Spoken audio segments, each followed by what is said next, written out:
Hi there, everyone. Welcome back to the next episode of our podcast. And I am here today with Adam Birkett from NPM and UTC. Yeah, that's me. So, good morning. Hello.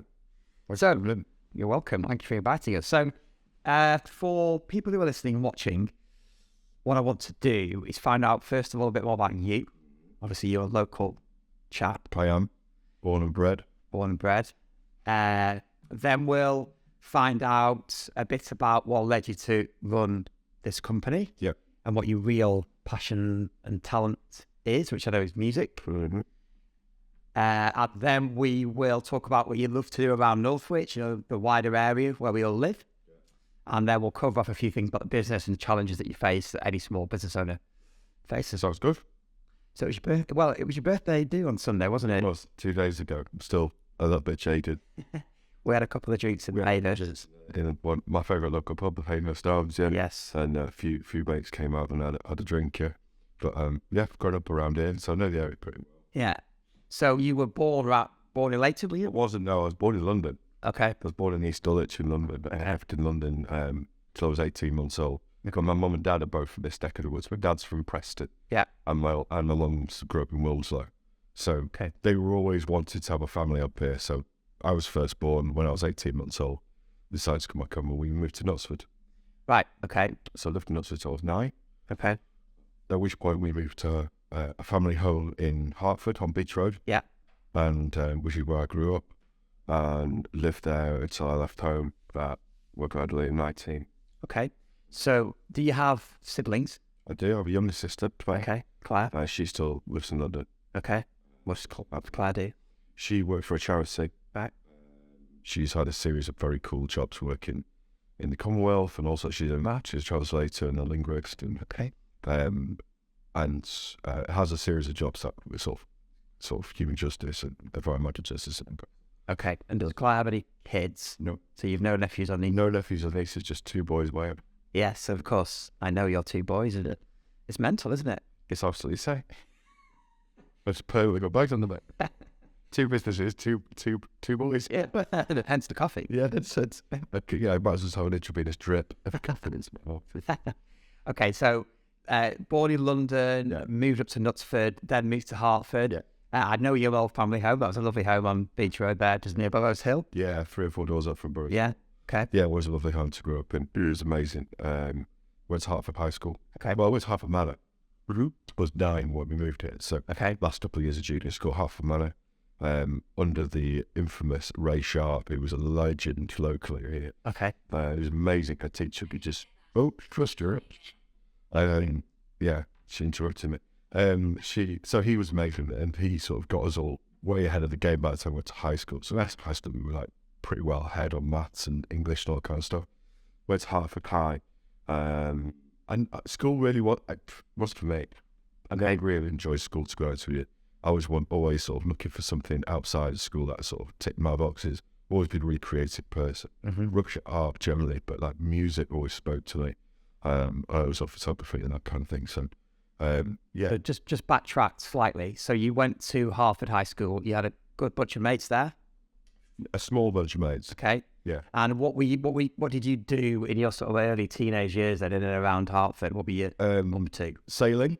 Okay. And rugby were my sort of 2 big sort of things outside of school. West Satan, Blizzard Park, which is obviously just down the road from me where I was in Hertford till I was about 13, 14. Okay. And then my old man has always been into sailing racing, basically. So he used to sail a lot of yachts and also dinghy racing. And so he started me off dinghy sailing when I was about 7 or 8 years old. Bought a small dinghy, sailed at Lee and Logan, near Widnes, and then Warrington. And then when we moved here, we joined Budworth, the sailing club at Great Budworth, which is amazing. So that's good as a teenager to have focus, isn't it? Yeah. Rather than hanging around the street. Well, there was never any of that for me. I was never that sort of particularly social kid. Okay. And I always had like interests elsewhere. So I said music was massive for me. From listening to it and playing. I played violin, saxophone, piano. I started drum kit when I was about 8 years old, and I was obsessed. So like I was the kid who was the nerdy kid indoors, just learning and listening to music. obsessed with music from a really young age. And I was in bands from about the age of about 11. Okay, man. The pictures of me in Northwich wine bar at the age of 9 with a bunch of other 9-year-old mates. And we went in, and all the old guys, a few jam nights and stuff. We'd go down there, our parents would take us down at 9, 10 years old. We'd get up on stage. So I'm always into it for a really young age. So that was my major focus, always was.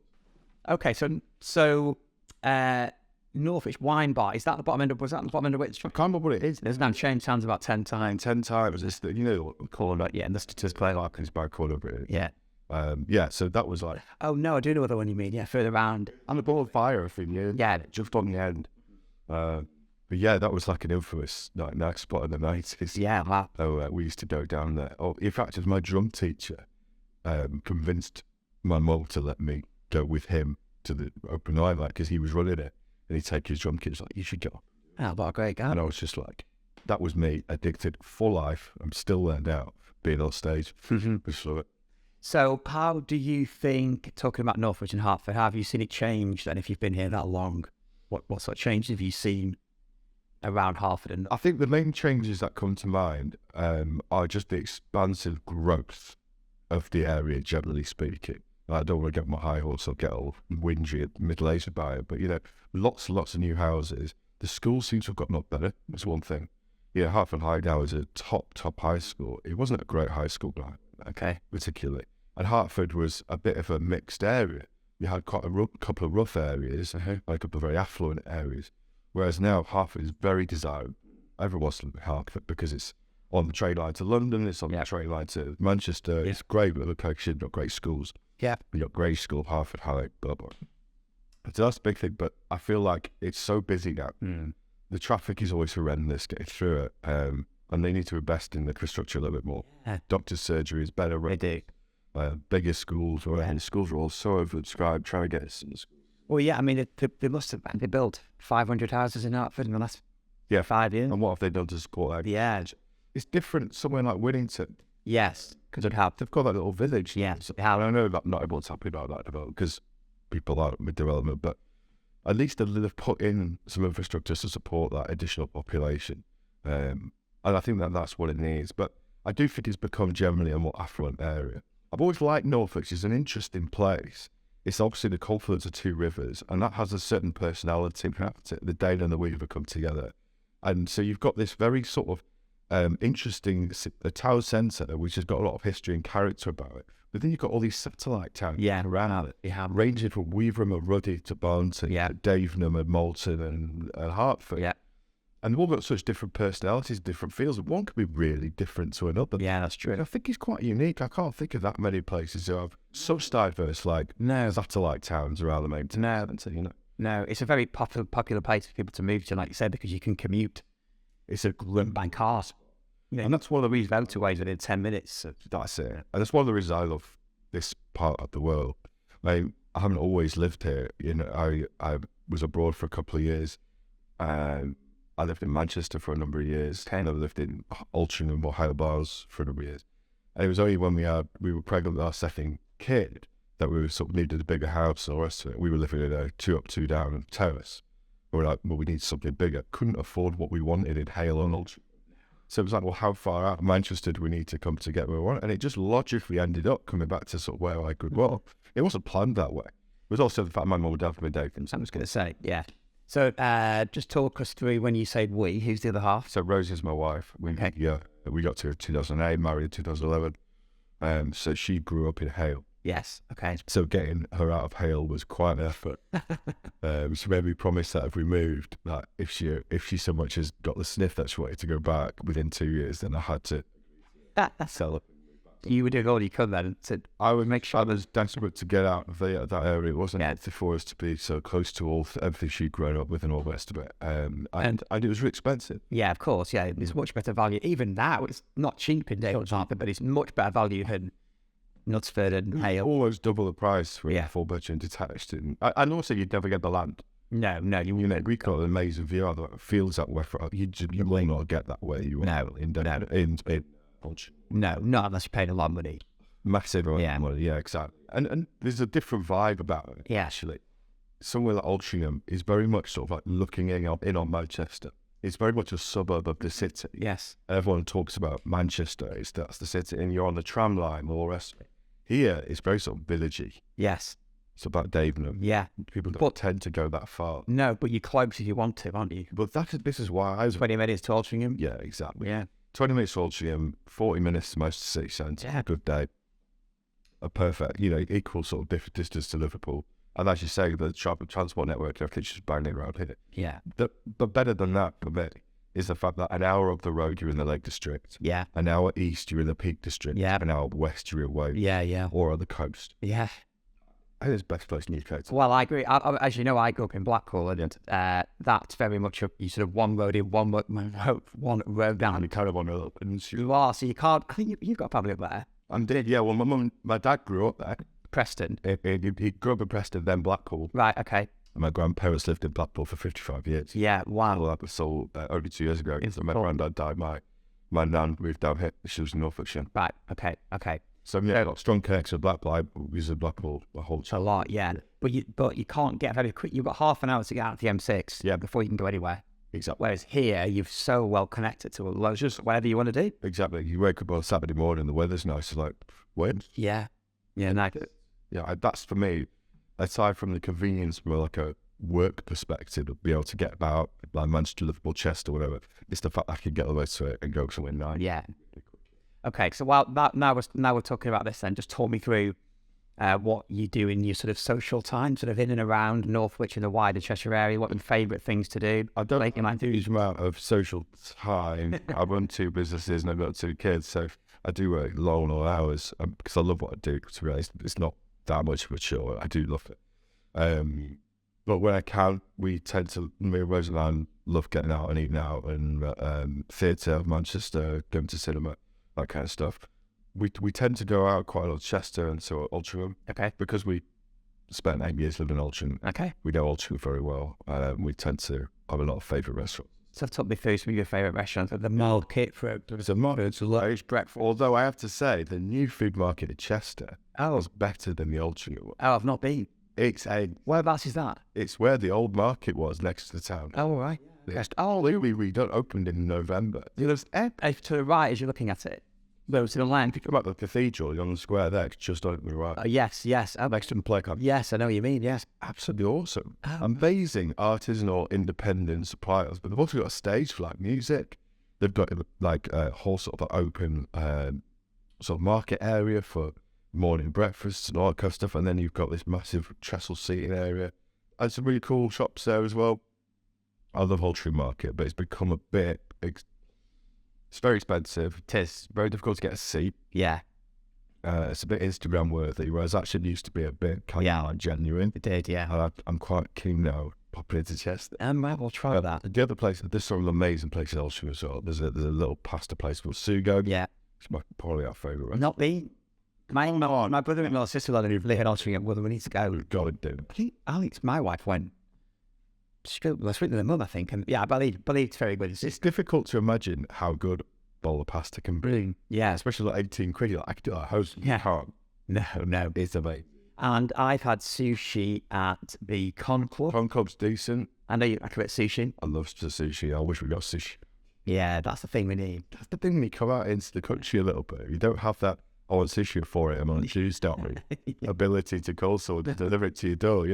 You're a bit limited with that kind of stuff, right? But what you lose in that, you gain in your country. Pace of life. And your pace of life. And greenery and the walks around here. Yeah. And all that kind of stuff. So yeah, Sugo's great. Quarter's a great restaurant. What about the Nag's Head at Halton? You been there? Because that's owned by Altrincham Market. Is it now? Yeah. Nag's Head, where's that?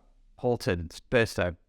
Oh, no. You know the old schoolhouse we sold? Is that where we went for a fire after we did New York? No, that was the Yew Tree. Right. The Yew Tree Inn at Burstow. No, Bunbury. Yeah. So where Newhall Farm was, and you go past it, and you're into Halton, and there's a pub there called the Nag's Head, and it's been bought by the people who own Altrincham Market. So it's Altrincham Market food in a pub, an English pub. And it's what, 15 minutes? Yeah, 20, 25 probably, but yeah, we've not been yet, but it's because it's 25 minutes away. You're on the hit there. Yeah, so I'm going to go one Sunday. Sounds like a very good idea. Okay, so just before we move on, talk to me about Rosie's Beef Wellington. Yeah. So my birthday on Sunday, I got last meal rights, whatever I wanted. And Rosie does a mean beef Wellington. We found this recipe. It's amazing. There's a restaurant in London called the Pie Rooms. I'd seen, I've got his cookbook, seen his Wellington, and he does it but differently. And I tried to ask Rosie. She absolutely knocked it out of the park. You saw the pictures. Did, yeah. It was just amazing. I was amazing. We had my mum and dad, my nan around, so I'm a sister, so there was like 8 of us, and we just smashed it. Right, I saw your sister walking up the road with your mum. I wondered who that was, because your mum is very recognisable because of her hair colour. Yeah, it's bright orange hair. And wonders around there, but this is like becoming the mad old lady. Let's not leave that. Oh, yeah, well, that's good. So if you're ever in London, the Pie Room is the place to go. It's one of the places. I mean, don't you just do say it's in? No, you look poorly. No, it's in Holborn, right, okay. Yeah, I've not been yet. I've just seen his work and seen the recipe, but I've obviously eaten some of his recipes. Knockout. If you can get in, Wednesdays is apparently the day. Wellington, Wednesdays. Yeah. It's not on the menu, you have to know. Yes. Yeah, it's very special. Good. Okay, so talk to me a bit about the business side of things. We're sat here in your office in Blakemere Village. Yeah. Yeah. So you run 2 companies. I run 2 businesses. I've run an events company called UTC Events since 2007. It's a Manchester-based events company, and we specialise in corporate entertainment, corporate production, and management of events. So we light, sound, entertainment, and all kind of elements of live events. So we do about 250, 300 events a year. 6 full-time staff who work from home now. Thanks to the pandemic, me. That works for us. So 2007, you started just before the GFC. Yeah, I did. So and I built a business through it. And I didn't know anything different. No. To be honest with you. No. I was just young and energetic and full of excitement for a new product. I hadn't really ever got my teeth into anything. I was 25. I'd never really got my teeth into anything sort of career-wise. I'd had a few little businesses. I started a business. So I was abroad for 2 years. I used to work as a sailing instructor, a yacht instructor in Greece. That sounds awful. Don't know why I ever came home. Right, honestly, the best thing. It was just amazing. Rich people used to pay me to skip an end. Oh, wow. It was just ridiculous. It was amazing. Anyway, so I did 2 years. Are you aiming today? No. Looking outside, it'd be great. I did a year in Greece. I did a year in Spain doing that. And then my conscience got the better of me and I went home and went to university. I studied business at Portsmouth University. However, as a budding musician, the music scene down there wasn't all that. Manchester is amazing for music. But a lot of musical chums around here were just like, why the hell are you going to Portsmouth? If you just spent 2 years abroad and said you'd be back, and I'd gone, I was under pressure, and I quit uni after 2 years. Okay. I'll take to that. It wasn't for me. I'm not particularly academic in that respect. I'm a doer. So I quit to become a rock star. It kind of worked for a few years. I did some amazing stuff. I worked as a freelance musician. Did some amazing stuff, touring and all that kind of stuff. And at the same time, alongside it, I set up a business teaching drums. I was a drum teacher. Yes. So I had a place in Greenbank. Yes. Studio in Greenbank, all those shops there. Yes, I've had a few clients that you've taught their kids drums. I really I've spoken to. I like it. So yeah, I pretty much taught anybody who was drums in. Anybody who's a pickle stick. For about 5 years, I was the guy. Yeah. Then everyone came to me, and at one point I had like 36 students a week, 1-to-1.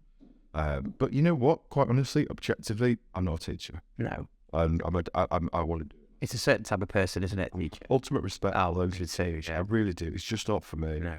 However, I seem to get sucked into that sort of sector. So not only did I do private tuition, but a mate of mine was a lecturer at Mid-Cheshire College, obviously no longer here, in Hertford, and there was a job going. So I wasn't a trained teacher, but the way it worked in further education was you could get a job as long as you were training. Okay. To become a teacher. Okay. You could be a teacher. So I did that. I got a job at Mid-Cheshire College lecturing music. Okay. I was doing music improvisation, music industry. I was doing composition, a few different. So that was sort of mid-noughties. That would be early noughties. 2008. Okay. So it's once you started the UTC. So I just started at the same time. You did it both at the same time. Taking the piss in this job because I was teaching and then I was using their laptop. I was like, yeah, kids, just get on with it. And I was working on this business. Okay. Trying this business. At the same time, I had a job as a barman at the Bowling Green. Yeah. And I was working in the reprographics department at the Grange School. Wow. I would work like 20 hours a day just trying to get his business off the ground because I was obsessed with it. And basically what happened was I was in loads of bands and stuff, and one of my best mates said, "Can you put a band together for my wedding?" I was like, "I'm a real musician. I don't do weddings." So I put a band together with my mates, and we went to this wedding. It was amazing. Everyone danced, everyone screamed for more. We had the time of our lives. I got paid. I was like, I could do something with this. Which is a business. So I did, and in Snowball, first year we did 8 weddings. You have to do 15, you have to do 35, you have to do 60, and then we do, under the covers is still one for products for UTC events, and we do like 200 shows a year just with that band. And it's a roster of 120 musicians. It's just a big operation. So that was the genesis of UTC. It went from being a band into an events company. Okay. So you, obviously early on in that business was 2008, the financial crash. Yep. Do you think that you learned things because you started a business then that you've carried forwards in terms of being frugal maybe, or Well, I think the cost? quite honestly, I think because I just started a business, it was a baby business. I had no real business experience, not proper business experience by that point. I don't think I really noticed it. I think my naivety towards what was doing. I mean, I knew what was going on, but I didn't know any different in terms of the business. I had never sort of experienced the good times, and I managed to build the business through it. I think that's very interesting, because I think a lot of people now, with all the doom and gloom in the media, will believe the hype, they worry about things, and really, if you just focus on what you're doing, Just do your thing. then you can't control the outside world, can you? All you can do. When you worry about things you can worry about. Yeah. So whatever the economy is doing, or Russia, or the financial crash that might happen or might not, ignore and do what you're These doing. cards you'd be presented with, how are you going to do it? Yeah. Are you going to sit back and go, it's because of this that everything's done I'm wrong? Or are you going to just do something? And I think I very much, it wasn't so much that mindset back then, although I do have that now, particularly with the pandemic. But with the financial crash 2008, it was very much just a case of, I was playing drums I was getting paid for. You were loving it. I was young. I was fairly free and easy at that point. Rosie and I just got together. Life was great. And I just wanted to be a success. And I had finally found something that I was obsessed with. And it's like when you become obsessed with that thing in business, it's no longer working. No, it's not. It's just your existence. You live and breathe it, yeah. Nothing. Yeah. And that's what it was like for me. And 70-hour weeks. And, at the beginning when I was doing the band, I was running everything myself. So I'd get up at 8 in the morning, I'd go and hire a van. I'd go to the storage unit, I'd load it up with a tons worth of equipment. I'd go and pick up people. I'd drive to Brighton. I'd set it all up. I'd sound engineer. I'd play drums in it. I'd deal with the client. I'd do the opposite. Come back at 6 a.m., having done a 20-hour day. Take the van back next morning, sleep the next day. And I just love it. Yeah. Could do it now. I'd die. Yeah. But back then, enthusiasm and energy. Yeah. I can relate to that. I started my first company in 2006.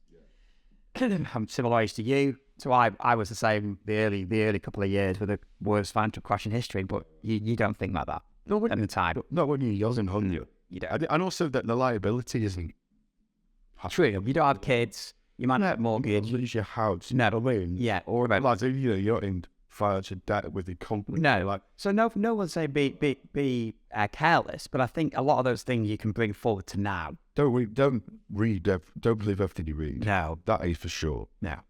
If you only just listen to the news, you'd never do anything. And never leave the heart. No. But actually, if we really acknowledged all the dangers around us in life every day, whether they be physical ones or emotional ones or financial ones, you would do nothing. No, you wouldn't. You'd have to get up and do something. Yeah. That's what we're employing. Okay, so UTC went well.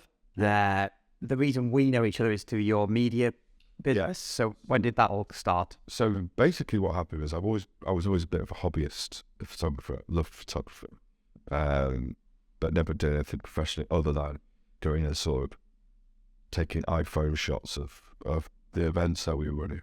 And obviously I was flat out running this events business. And then 2020, pandemic, and we're in the event sector. I mean, it just fell over. We sat there in the office on the 14th of March. I'll never forget it. 3 days before Boris effectively sent everyone home. And I said to everyone, I'm just not happy with you, need to go home. And I don't know what we're going to do. I remember exactly what I said. I said, I don't know what's going to happen, but we're a team, and I'd rather we all suffered a bit rather than any of us suffering a lot. Let's see what happens. Go home will work. We figured out Microsoft Teams, whatever. I tried, but the sector fell over, and we lost 80% of our turnover in 2020. 80% of your turn. 20% of the time. And it's always like someone turned a tap. So what did you actually do? Did you take advantage of the furlough scheme? Did you? So we basically put UTC, the events company, into sort of a cryogenic frozen Hibernation. Yeah, we stopped everything we could. I ended up relinquishing. We had a beautiful 2,000 square foot office on Deansgate in Manchester, massive tall ceiling. It was like something out of Apple. It was an amazing place. Got time to notice on that. I managed to get through it without losing any staff, thanks to the furlough scheme and thanks to starting a new business, which we'll come on to. But it was. I still feel like I'm going through some element of something, like some post-traumatic. It was the hardest thing I've been through. And it made me confront my professional mortality in a way I've never experienced or thought I had to. Made me realise that after 13 years at the time, I've given my absolute blood and guts to something. It could be taken away like that. And it was just like really hard to bear. And I got through it, and you, in those situations, you knuckle down and you do what you've got to do. I think now looking back on it, you realise how much that took out of you. I have little grey hairs or because Norris. So at that time, I was the primary brand. I was just going to say, so Rosie does. Yeah. Rosie's very successful in sort of commercial sales. Yeah. She's a sales director of an amazing company, Ultrium. But rewind the clock a few years, she was only 3 days a week and not quite so senior in the company. The company was a lot smaller at that point, and I was the primary breadwinner in the house. And it's all of a sudden like, what we're going to do? But like anything was on the table. We might have lost the house or whatever. Yeah. And it was private. Mm-hmm. So we make the decision. She had the opportunity then in the pandemic to go up to full time and take promotion effectively. So we just sort of had the pragmatic conversation like, which horse do we back here? I've been for the last 10 years, it's all been about my business. You know what? Let's back your career for a bit here, because that seems like the best option for us. So we did. At the time, didn't know what was going to happen with me. And obviously when the business stopped and everyone was furloughed, I couldn't sit around doing nothing. So I decided I'd always wanted to see if I could commercialise my photography. Okay. I have this habit of monetizing my creative skills, which is good in one way, but in the other way, it kind of steals the joy out in another way, because all of a sudden you're no longer doing it for joy, you're doing it for a time. So you're no longer in charge of the output. Mm-hmm. I'm not complaining. I'm very fortunate to work in a creative industry, but it is a bit different.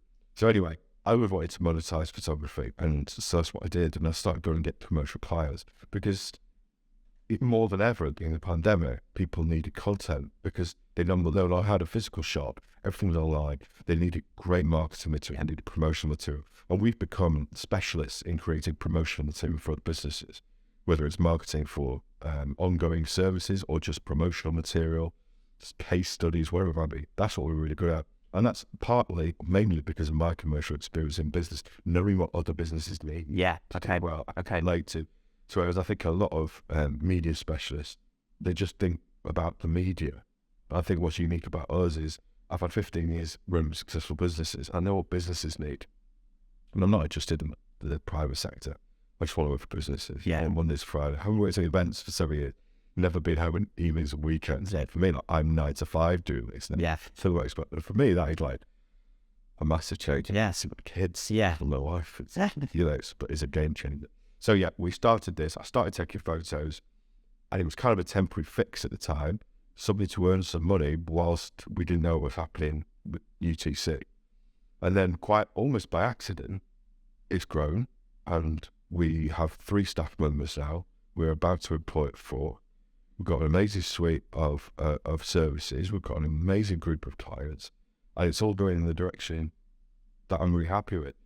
And as a consequence to that, I've realised that UTC is a good analogy. Would be UTC is like a teenager that doesn't need my one-to-one care every day. That's good. I've got amazing teams that run that business effectively.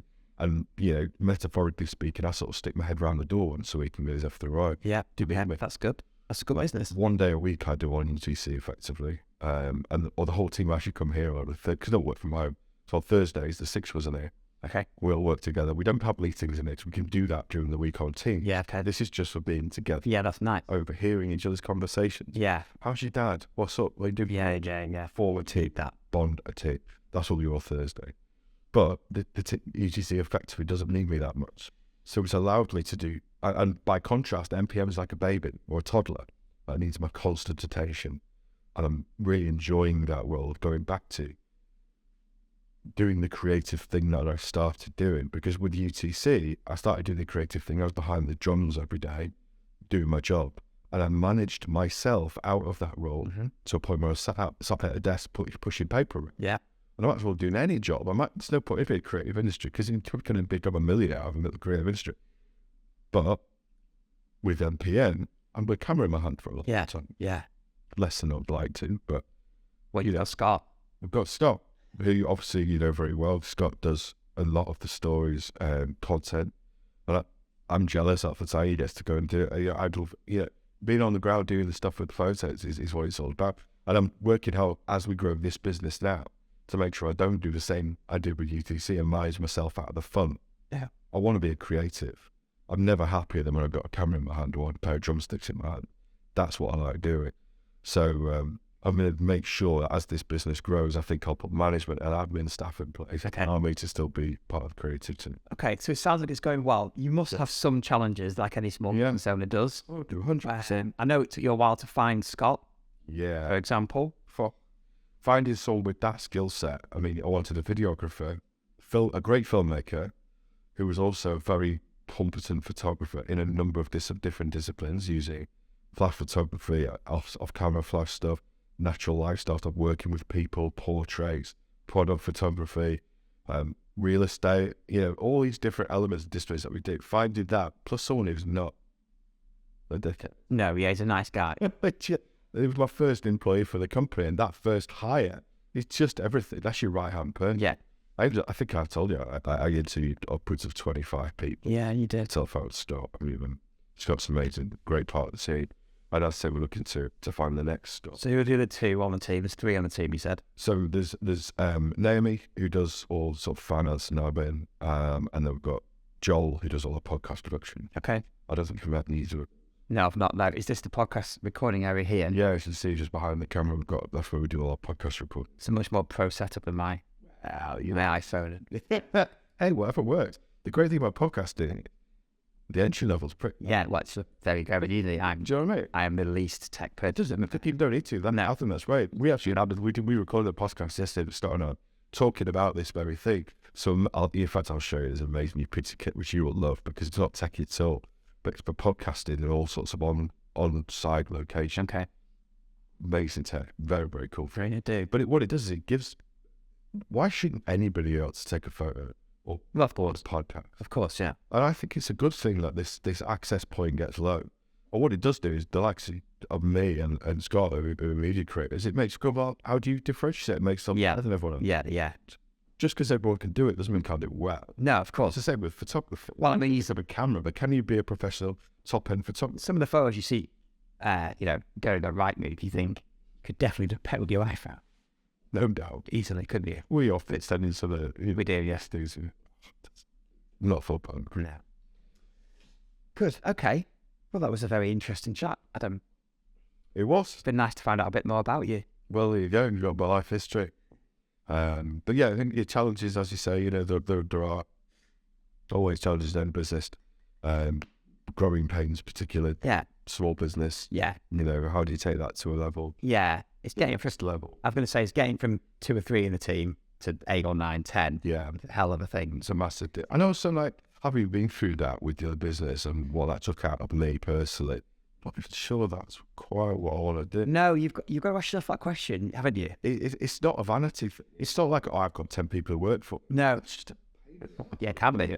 Some people want a business that they don't work in, which you could do, can't you? Like in UTC. Yeah. Or some people don't want that. They want to be doing the active day-to-day. I know. It's finding that balance. I think particularly sort of turning 40 as we are, you start to weigh up a little bit why you do things, what you're doing it for. Is it purely just to earn a crust? Mm-hmm. Are you doing it for your future? Are you doing it for your kids? Are you doing it because you love doing it? Yeah. Is it because you're awful if you didn't have something to do? Yeah. These sort of things come into it. And I think, we could all get hit by a bus tomorrow. You have no idea what the future holds. No. Wake up every day and do something that you love if you can. I think we can both say we're really fortunate we get to do. Yeah, not many people, not a lot of people get to love the job. Very, very few. Yeah. I still, for all these years, I bounce out of bed. Yeah. I want to go and do this thing. But also when you get into your 40s, you sort of have one eye on how much longer you might work for. Well, that's it. And you don't know how long you'll want to do it. No, you don't. You might get to 50 and want to carry on. You might get to 60 and want to carry on. I know. I think everyone has that as well. I want to retire as soon as possible. Yeah, but then you don't retire yet. I definitely don't. God, I always do. I've got too much fun to that. Yeah. Or it's having a business where you could, if you want to. Yeah.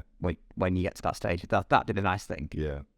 That would be, yeah. And I'm taking stock of my business portfolio and where it's all going just because of what we've been through the last 2 years. Yeah. Things are very different. Yeah. Where it was pre-pandemic, we were flying in one very, very nice direction. It's just him. And, the events company, whilst we survived, we didn't lose any staff. It's lumbered us with a lot of debt, the pandemic, and managing that and surviving. It's just a different animal. Yeah, was the one with that it is. So deciding what to do with that. And also, I just feel that the opportunities we've got with MPM, it's a young company, but we've barely scratched the surface of what we want to do. And I'm sort of blinded by too many opportunities. Okay. Well, actually, what do we want to do? Yeah. We've narrowed that down. I said to you, we love working with you guys, working on real estate stuff.